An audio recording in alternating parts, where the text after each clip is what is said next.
Bonjour à tous. Après avoir préparé la notion, vous avez déjà deux vidéos. La première sur la convergence simple, la deuxième sur la convergence uniforme. Donc, on va dans cette vidéo présenter deux petits exercices. Alors, le premier nous pose vraiment c'est un exercice d'application. Le deuxième apporte quelque chose de nouveau, où on n'est pas sur un segment, on est sur un intervalle ouvert. Et on va voir par exemple sur R+, où on va voir qu'on n'a pas la convergence uniforme sur tout l'intervalle R+, parce qu'en 0 il y a un petit souci, mais que dès qu'on s'éloigne un petit peu de ce point-là critique, ce point qui pose problème, on va avoir notre convergence uniforme. Alors c'est parti. Donc on va définir en fait deux suites de fonctions sur le segment 0,1.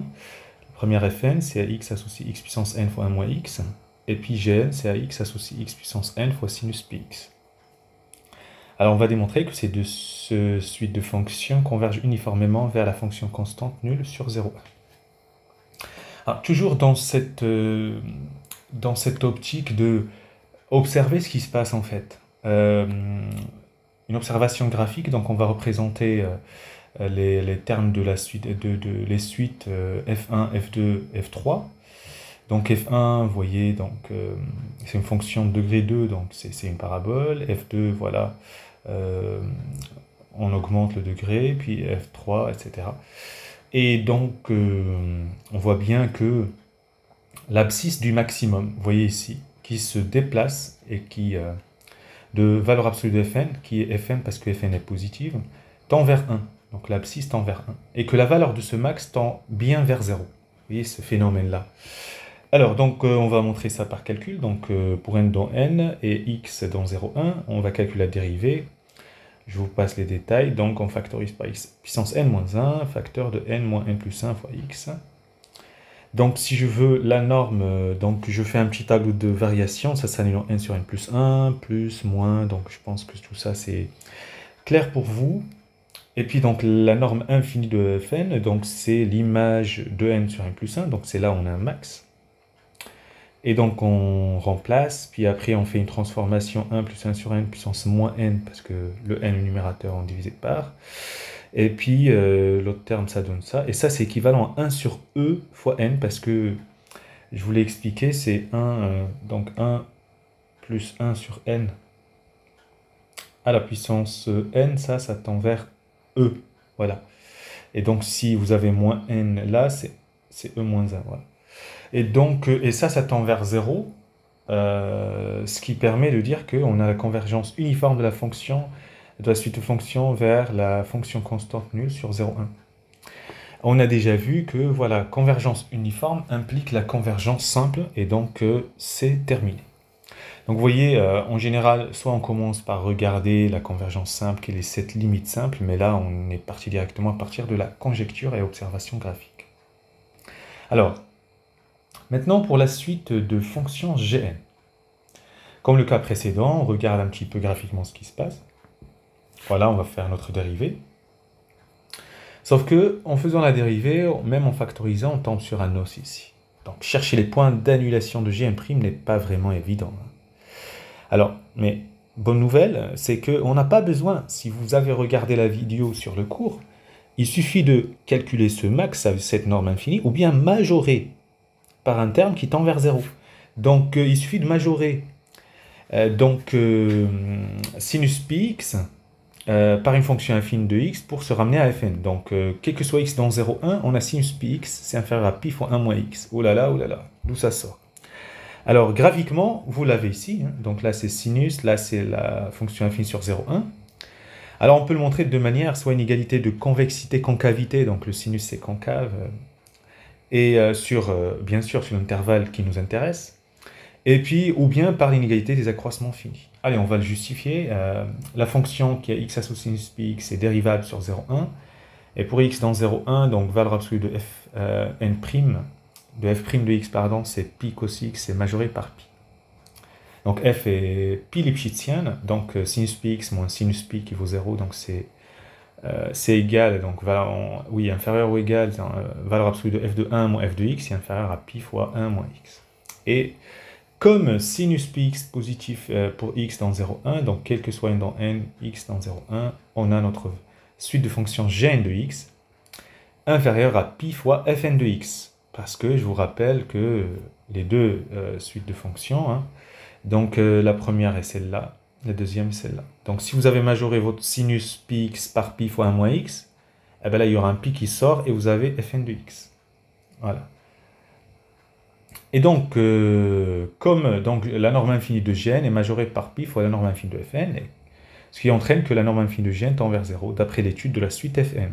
Donc, la suite de fonctions Gn converge uniformément vers 0 sur 0,1, et on a terminé cette partie. Alors maintenant, l'exercice 2. Voilà. Pour tout x dans R+, on va définir la suite de fonctions Fn de x par exponentielle moins nx sinus nx. Alors, la première question vous demande de montrer que la convergence est simple sur R+. Très bien. La deuxième question, montrer que la convergence est uniforme sur tout intervalle de la forme A plus l'infini, avec A strictement positif, mais qu'elle n'est pas uniforme sur R+. Voilà. C'est ce que je disais avant et qu'on va détailler. Alors déjà, solution. Graphiquement, on voit, alors j'ai représenté F1 en rouge, F2, F3. Alors, qu'est-ce qui se passe? En fait, plus on représente les suites de fonctions, plus n augmente, on observe en fait une bosse qui se tasse près de 0. Et c'est en fait ça, hein, donc la suite de fonctions suivantes, ça peut faire quelque chose comme ça. Vous voyez? Voilà. Donc en fait, c'est cette bosse qui va empêcher en fait la convergence uniforme sur R+.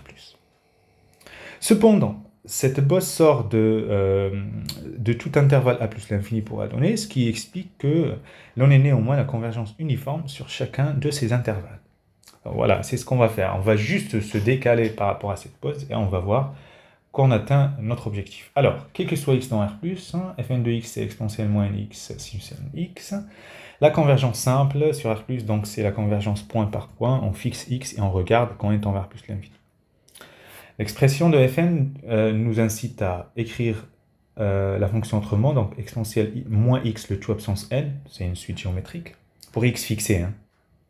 Sinus nx, et donc en valeur absolue c'est majoré par ça, pour tout x dans R+, et exponentielle moins x c'est un nombre entre 0 et 1 strictement, donc la limite de ça c'est 0. Bien sûr que x est différent de 0, parce que sinon ça fait 1. Et ainsi, la limite quand on est envers plus l'infini de fn de x, ça fait 0. Mais donc en 0, qu'est-ce qui se passe? Ben, en 0, fn de 0, elle vaut 0 parce que vous avez le sinus. Donc fn converge simplement vers la fonction constante nulle sur R+. Voilà, c'est ce qui a été demandé. Maintenant, la convergence uniforme. Donc pas de convergence uniforme sur R+. Alors, si c'était le cas, sa limite uniforme serait nécessairement sa limite simple, à savoir 0. Donc, il suffit donc de démontrer que la norme infinie de Fn sur R+, ne tend pas vers 0. Vous voyez là, ne tend pas vers 0. Donc pour n dans n et x dans R+, je calcule Fn' de x, je fais mes petits calculs, je trouve ça, et là, hop, une petite manipulation des formules de Trigo, je peux vous rappeler laquelle c'est. Alors, c'est sin A, c'est cos A, moins sin A. Ok, donc c'est racine de 2. En fait, c'est juste, vous manipulez un petit peu les constantes. Donc j'écris ça, moins sin A, sin pi sur 4. Et donc ça fait racine de 2 cos A plus pi sur 4. Voilà la formule. Donc, mais le problème, encore une fois, il n'est pas tout à fait évident d'exploiter cette formule pour obtenir le max de valeur absolue de Fn. Mais gardez en tête, nous pouvons avoir une minoration. Donc, alors, déjà, Fn', ça s'annule où? C'est en pi sur 4n. Donc, Fn' de pi sur 4n, ça fait 0. Fn' c'est positif sur 0 pi sur 4n. Donc, Fn est croissante sur cet intervalle. Mais, comme Fn de 0 égale 0, donc on a norme infinie de Fn, c'est supérieur ou égal à Fn de pi sur 4n, qui est cette expression, et qui est un nombre strictement positif. Donc, la norme infinie de Fn sur R plus, ça ne tombe pas vers 0. Ok, très bien. Donc, on a répondu à cette partie. Maintenant, la convergence uniforme sur un intervalle de la forme a plus l'infini avec a strictement positif. Donc, on sort de cette bosse. Alors, on sait que quel que soit x dans R+, bah, comme il y a du sinus, donc majoré borné par 1, en valeur absolue fn de x est inférieur à ça. Et donc, pour a strictement positif et x dans a plus l'infini, eh ben, valeur absolue de fn de x est inférieure à exponentielle moins na. Eh oui, parce que x plus grand que a, exponentielle moins nx inférieur à exponentielle moins na. Là, il n'y a plus de x. Bah, c'est ce qu'on veut, donc la norme infinie de fn sur a plus l'infini est majorée par cette quantité qui, elle, tend vers 0 parce que a strictement positif. Et donc, notre norme infinie sur a plus l'infini tend vers 0. Bilan, pour tout a strictement positif, fn converge uniformément vers la fonction constante nulle sur a plus l'infini. Et on a répondu aux questions. Voilà donc, à mes yeux, 2 exercices importants à connaître.